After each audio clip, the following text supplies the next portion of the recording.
Ok, pessoal? Primeiramente, bom dia, boa tarde ou boa noite, né? Dependendo da hora que vocês estão assistindo esse vídeo.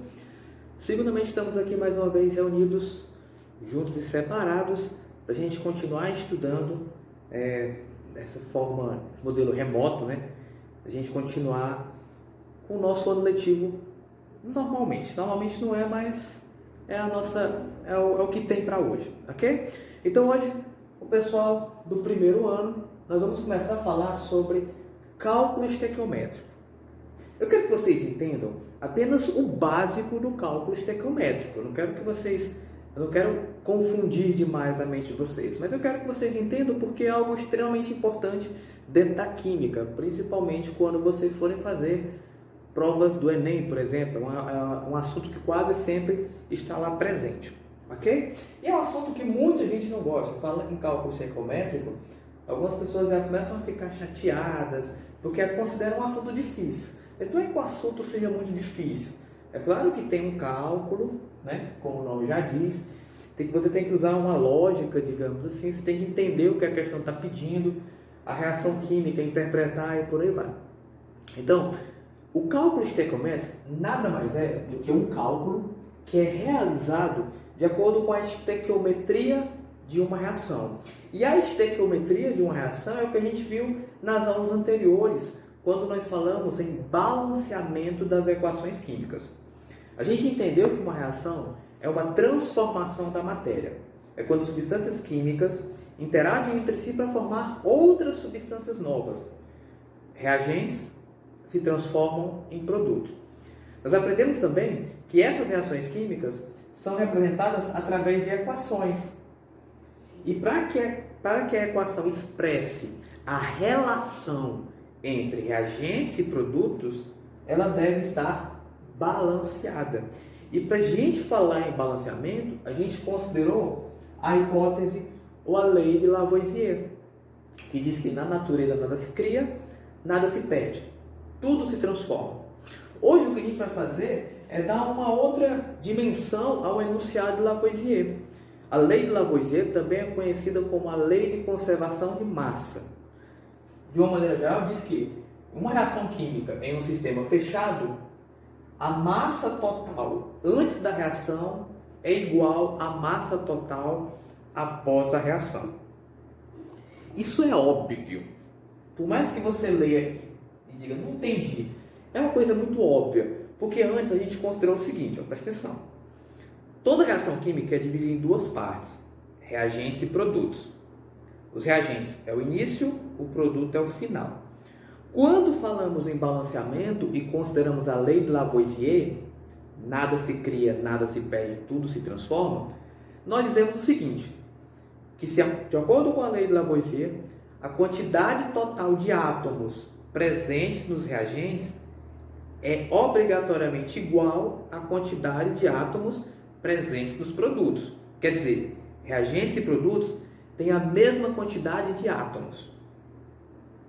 E aí depois a gente aprendeu que os átomos possuem uma massa atômica, que é representado em gramas por mol.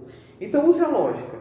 Se reagentes e produtos têm a mesma quantidade de átomos, e esses átomos têm uma massa padrão, então é óbvio que reagentes e produtos deveriam ter a mesma massa.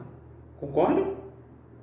Se eu tenho, por exemplo, do lado dos reagentes 10 átomos e do lado dos produtos 10 átomos de um mesmo átomo, esses 10 átomos têm a mesma massa, então é óbvio que desses dois lados a massa total é igual.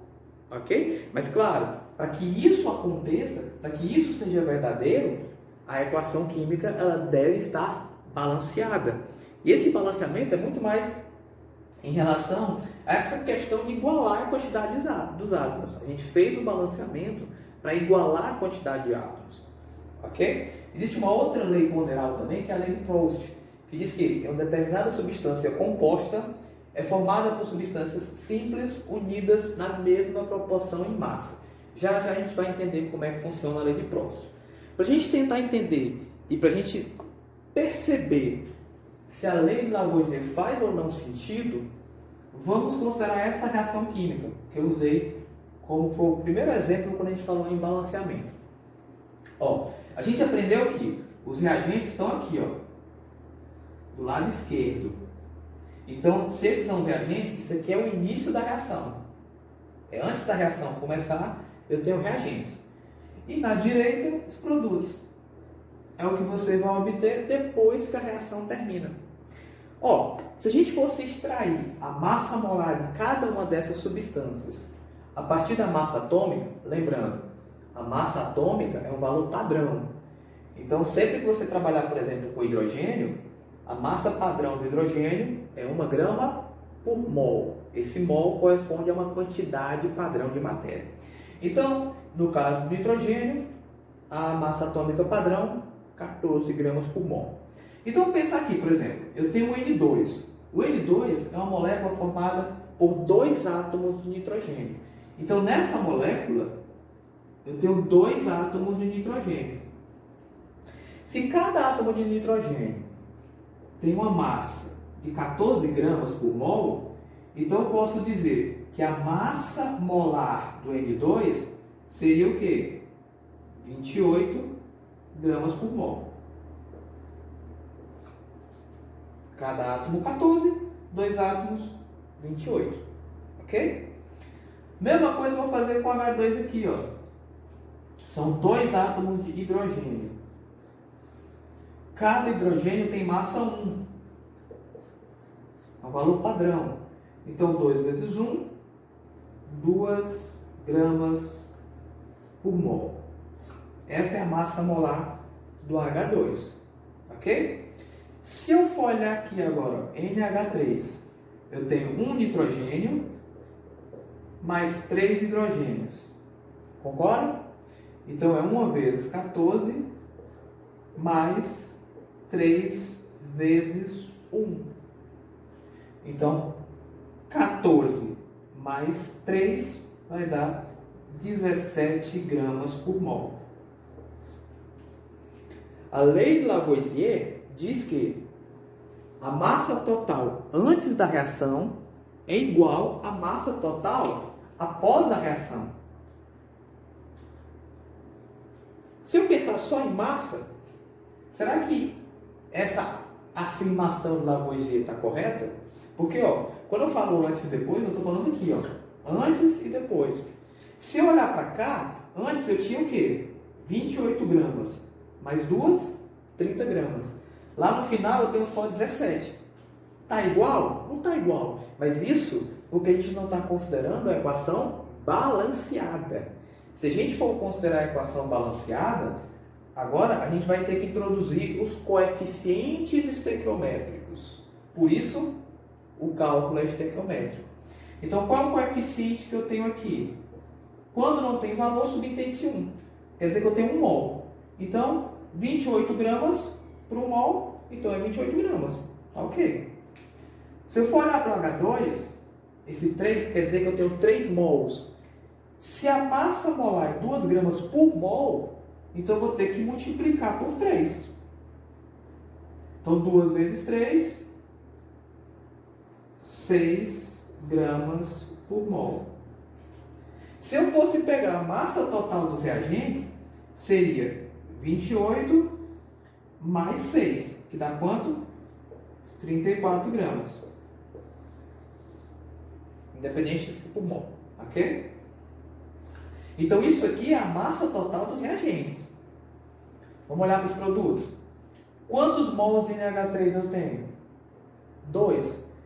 Então, eu vou multiplicar aqui, ó. 17 vezes 2. Quanto é que está 17 vezes 2? 34 gramas.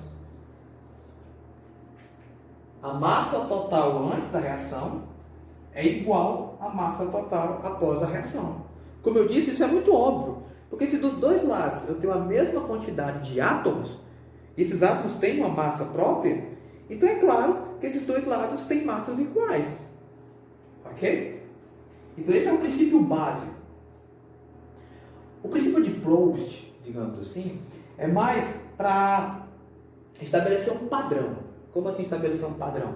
Para dizer que essas massas, digamos assim, elas podem aumentar, mas se elas aumentarem, elas aumentam na mesma proporção.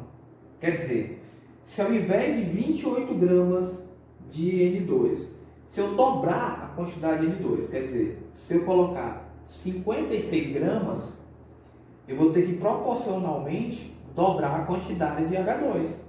Quer dizer, de 6 vai para 12. Isso vai fazer com que eu dobrasse a quantidade de NH3, indo para 68 e por aí vai. A gente tem que usar esses dois conceitos quando a gente quer fazer um cálculo estequiométrico. E aí você diz, professor, e quando eu quero fazer um cálculo estequiométrico? Observe um detalhe. Esses valores que eu peguei aqui, eu não peguei de uma questão. Eu peguei valores padrão. Eu coloquei os valores mínimos que cada átomo tem e obtive esse valor aqui. Mas isso não quer dizer que, por exemplo, eu trabalho no laboratório, eu quero fazer esse experimento. Isso não quer dizer que sempre que eu for fazer esse experimento, eu vou ter que usar sempre a mesma quantidade de N2. 28 gramas com 6 gramas. E se eu tiver uma quantidade maior de N2? E aí? Quanto de H2 eu vou precisar e quanto de NH3 eu vou produzir? Então, o cálculo estequiométrico serve para você determinar o quanto de um outro reagente você precisa para reagir com uma quantidade que você tem. Então, geralmente a questão fala o seguinte, ó, eu tenho tantas gramas de N2, quanto de NH3 eu vou obter se eu reagir todas essas gramas que eu tenho? Então, para fazer o cálculo estequiométrico não é algo muito difícil.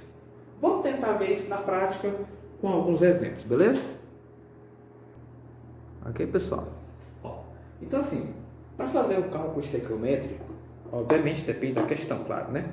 Mas você sempre vai seguir alguns passos. Então, a gente sempre mostra esses passos para vocês, o que vocês têm que fazer antes de começar efetivamente a fazer o cálculo estequiométrico. Você tem que saber essas 4 coisas. Ó. Primeiro passo, você tem que escrever a equação química balanceada. Como eu disse para vocês, se você não balancear a equação, não vai dar certo. A lei do Lavoisier não vai se aplicar, ela só se aplica quando você tem uma equação balanceada. A gente usou a própria lei do Lavoisier no princípio básico como o balanceamento. Então, primeiro passo. Se a questão já te der equação química balanceada, beleza. Se te der só a equação não balanceada, aí você faz o balanceamento. O segundo passo é identificar as proporções entre reagentes e produtos. É a relação entre reagentes e produtos, aí obviamente você vai ver isso através dos coeficientes estequiométricos. O terceiro passo já envolve o que a questão diz, que é fazer a conversão das unidades. Quer dizer, se a questão te der massa, por exemplo, ou te der mols, então tem questões que você precisa fazer a conversão, tem questões que você pode fazer direto, pode pular o passo 3, ok? E o último, quarto passo, o cálculo em si não precisa de fórmula, uma fórmula específica. Você resolve através de regra de 3. Então, o cálculo estequiométrico se resume a isso aqui, ó. Mas para você saber montar a regra de 3, você vai precisar de quê? Da equação química balanceada e relacionar os reagentes e produtos. Vamos ver como é que isso funciona na prática. Ó. Vamos pensar num exemplo bem simples. A pergunta é, quantos mols de O2 são necessários para reagir com 10 mols de átomos de ferro? Quantos mols de O2 eu preciso para reagir com 10 mols de átomo de ferro? A primeira coisa que eu tenho que fazer é isso aqui, ó. Balancear a equação. A equação não está balanceada. A gente aprendeu anteriormente que a gente vai fazendo o balanceamento igualando a quantidade de átomos dos dois lados da equação. Então eu ensinei para vocês para irem adicionando átomos ou moléculas até que os dois lados fiquem iguais. Então, por exemplo, olhe para o ferro. Você vai relacionar esses dois lados aqui, ó. A mesma quantidade de átomos que tem nos reagentes tem que ser a mesma nos produtos, ok? Então, lá nos reagentes, eu tenho um ferro. Se eu olhar para os produtos, ó, F é 2. São 2 átomos de ferro. Então, eu vou ter que adicionar mais um átomo de ferro aqui nos reagentes. 2 e 2 está igual. Nos reagentes, eu tenho ó, O2, 2 átomos de oxigênio, Só que nos produtos eu tenho 3. Vixe, professor, e agora? Eu vou ter que igualar. Mas para igualar, eu vou fazer o seguinte, ó. Aqui tem 3, aqui tem 2. Onde tem menos, eu adiciono. Então, eu vou adicionar mais uma molécula de O2 aqui. Professor, mas agora passou. Agora eu tenho 4 oxigênios e aqui eu só tenho 3. Então, eu vou ter que adicionar mais uma molécula desse lado. Quando eu adiciono a molécula toda. Então, quando eu adicionei mais uma molécula, eu fiquei com 3, 6 oxigênios e aqui eu só tenho 4. Ó, se eu só tenho 4, não tem problema nenhum. Ó. Eu adiciono mais 2 e agora fica 6 oxigênios de um lado, 6 oxigênios do outro. Ferro, 2 e 2, 4. Como aqui só tem 2, eu vou adicionar mais 2. E agora que eu vou escrever a equação balanceada. A equação balanceada vai ficar assim, ó. 4 ferros mais 3 moléculas ou 3 mols de O2. E aqui vai produzir 2 Fe2O3. Pronto, o primeiro passo está aqui. Esse é o primeiro passo. Balancear a equação. O segundo passo é identificar as proporções entre reagentes e produtos, mas eu só vou fazer isso porque a questão está pedindo. A questão está pedindo o seguinte: quantos mols de O2 são necessários para reagir com 10 mols de átomos de ferro? O ferro é esse rapaz aqui. Então eu vou fazer o seguinte, ó. Pela reação eu estou dizendo que o seguinte: 4Fe está para 3O2. Então eu posso dizer o seguinte, que a cada 4 mols de ferro são necessários 3 mols de O2. Essa informação aqui é o que eu estou considerando como o passo 2.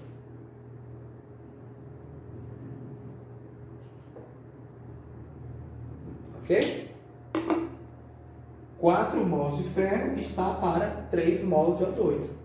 O passo 3 é fazer a conversão de unidades. Eu não preciso fazer a conversão porque a questão já está dizendo o seguinte: está me dando 10 mols de ferro. Então, o que a questão está dizendo é o seguinte: se ao invés de 4 eu pegar 10 mols de ferro, quanto de O2 eu vou precisar? X. Isso daqui seria a regra de 3. Ok? Seria o quarto passo. Lembrando, eu só faço esse passo 3 se a questão, por exemplo, falar em massa. Se falar em massa, eu vou ter que saber 4 mols. Quanto esse valor corresponde à massa. Daqui a pouco a gente faz isso. Ok? Tá aqui, ó, eu montei uma regra de 3. Essa regra de 3 é o cálculo estequiométrico. Ok? Mol de ferro vai-se embora. E como é que resolve uma regra de 3? Meio pelos extremos. Então vai ficar 4 vezes x. Vou usar o pincel. 4 vezes x é igual a 3 vezes 10. X, 3 vezes 10, 30. O que está multiplicando vai passar dividindo. Então é só dividir. 30 dividido por 4, x é igual a 7,5 mols de O2. O que o cálculo estequiométrico faz é isso. Ó, eu quero fazer essa reação. Eu tenho 10 mols de ferro. Quantos mols de O2 eu vou precisar? 7,5. Ok? Se eu quiser calcular a quantidade de mols que eu vou produzir do óxido de ferro, eu só troco aqui, ao invés de 3 mols de O2, eu coloco 2 mols de óxido de ferro. Aí ficaria 20 por 4, daria 5 mols de óxido de ferro. Ok, pessoal? Pode parecer meio complicado no começo, que é o primeiro exemplo, né? Mas não é tão difícil. Só tem que lembrar como que faz o balanceamento, pegar as substâncias que a questão está me dando, ver qual é a relação que eu tirei do balanceamento para montar a regra de 3, onde a minha incógnita vai ser o que a questão está justamente pedindo. Ok? Vamos colocar mais alguns exemplos, pelo menos mais uns 2 exemplos para ver se fica fácil, né? Entender? Ok, pessoal? Ó, segundo exemplo. Nesse exemplo eu estou mudando um pouquinho as unidades e o que a questão está pedindo. Ó, calcule a quantidade em gramas, ó, de CO2 é liberada na combustão completa de 161 gramas de etanol. Esse é o etanol. Ok? Então o que eu quero saber é o seguinte: o quanto disso aqui eu vou obter se eu queimar 161 gramas disso aqui. Observe que, diferente do exemplo anterior, agora eu estou pedindo massa. Então, como eu tinha comentado antes, ó, você faz 4 passos. Primeiro passo, escreva a equação balanceada. Nesse caso, a equação já está balanceada.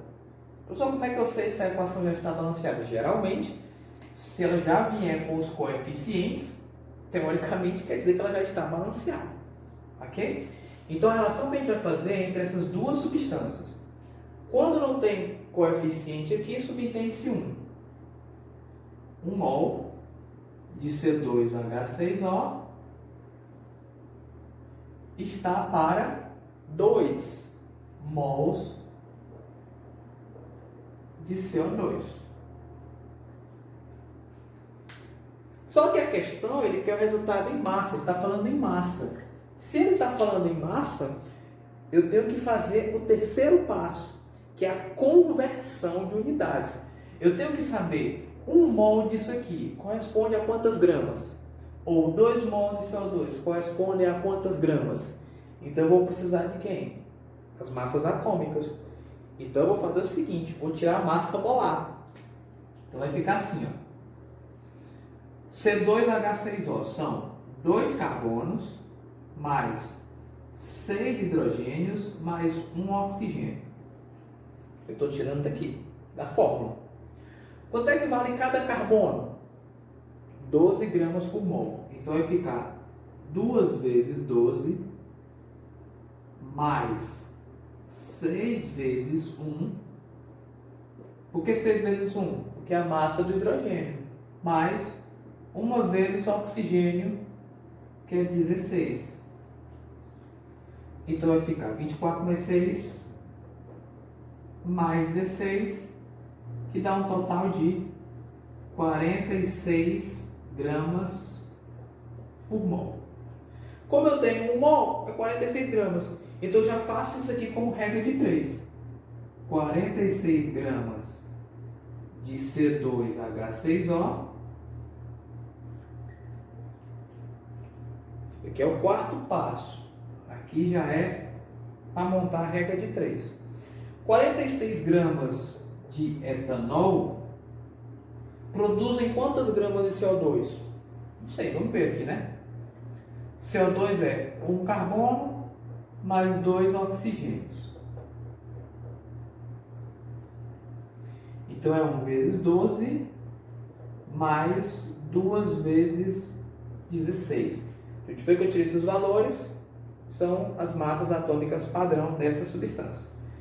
Então vai ficar 12 mais 16 vezes 2 dá 32. 32 mais 12, 44 gramas por mol. Mas é que tá, 44 gramas por mol. Quantos mols eu tenho? Então eu vou ter que multiplicar 2 vezes 44.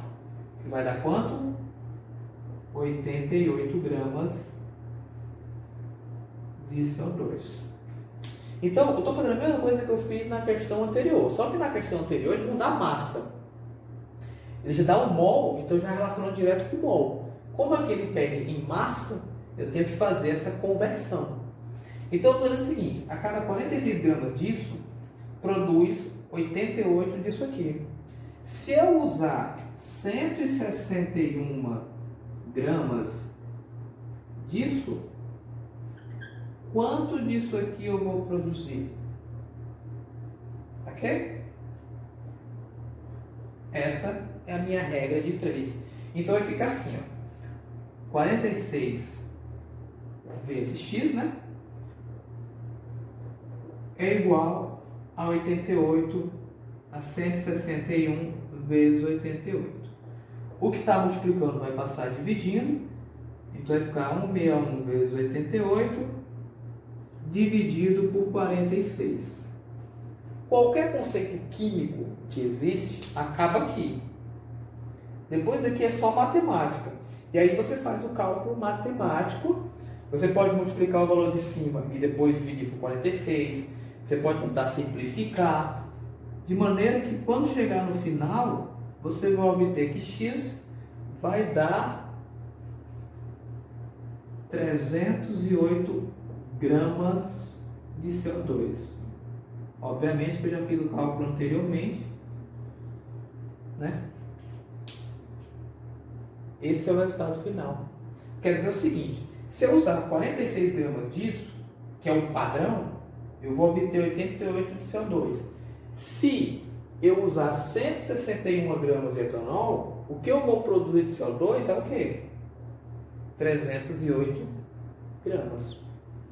Ok? Aqui ficou um pouquinho mais complicado, talvez, porque a gente teve que calcular a massa molar para poder fazer a conversão. Ok? Aí eu não sei o que vocês acham melhor, mas difícil, né? Fazer o balanceamento ou fazer a conversão. Então, obviamente, algumas questões já dão a equação balanceada, mas aí você vai ter que fazer essa conversão. Não é difícil. O cálculo estequiométrico em si é isso daqui, ó. Esse é o cálculo estequiométrico. Só que para resolver esse cálculo estequiométrico, você vai ter que usar todo esse conceito químico. Porque depois que você montar a regra de 3, é só matemática. Então, se você tem uma intimidade com a matemática, em fazer regra de 3, a partir desse ponto vai ficar fácil. A minha função é fazer vocês conseguirem chegar até esse ponto aqui. Ok? Vou colocar mais um exemplozinho para ver se fica mais fácil, né? Que aí a química, como qualquer outro assunto, fica mais fácil quanto mais você vai treinando, né? Bem, pessoal, antes de continuarmos, né, vocês vão perceber que algumas coisas mudaram. É porque eu estava gravando ontem, nesse ponto o celular descarregou, então eu estou tendo que gravar hoje esse terceiro exemplo que ficou faltando. Ok? Aí eu coloquei mais um exemplo sobre o cálculo estequiométrico, ok? Então, para ver se fica mais claro, né? Claro, quando vocês forem fazer as atividades, se tiverem dúvidas, podem me procurar, que aí eu posso fazer mais alguns exemplos para sanar essas dúvidas, ok? Então, ó, observe o exemplo 3. Determine a massa de água, ó, é isso que eu quero calcular. A água a gente sabe que é H2O, então determine a massa desse rapaz aqui. É necessária para reagir completamente com 84 gramas de ferro metálico. O ferro metálico é esse rapaz aqui, ó. Então a pergunta é, eu tenho 84 gramas de ferro. Para que essa reação ocorra completamente, quantas gramas de água eu vou precisar colocar aí no meio reacional, já que a água é o outro reagente? Cálculo estequiométrico, né? A primeira coisa que a gente tem que fazer é fazer a conversão. Quer dizer, é determinar a massa molar de ferro e de água. Fazer logo essa conversão, ok?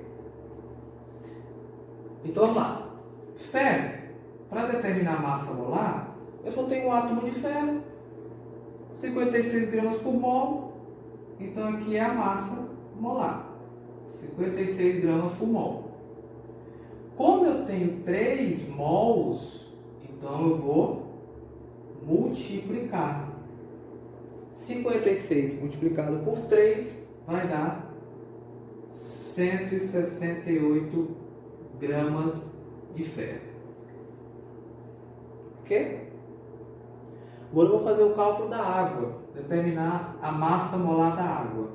Água seria 2 hidrogênios mais 1 oxigênio, H2O. Então vai ficar 2 vezes a massa atômica do hidrogênio, que é 1, mais 1 vez a massa atômica do oxigênio, que é 16. 2 vezes 1, 2. 1 vezes 16, 16. Vai dar quanto? 18 gramas por mol. Ok? Aí lembrando, ó, como eu tenho 4 mols, eu vou ter que multiplicar. Então 18 vezes 4 vai dar 72 gramas. Então esses são os dois valores que eu tenho como referência, são os valores padrão. Quer dizer, o padrão diz que a cada 168 gramas de ferro,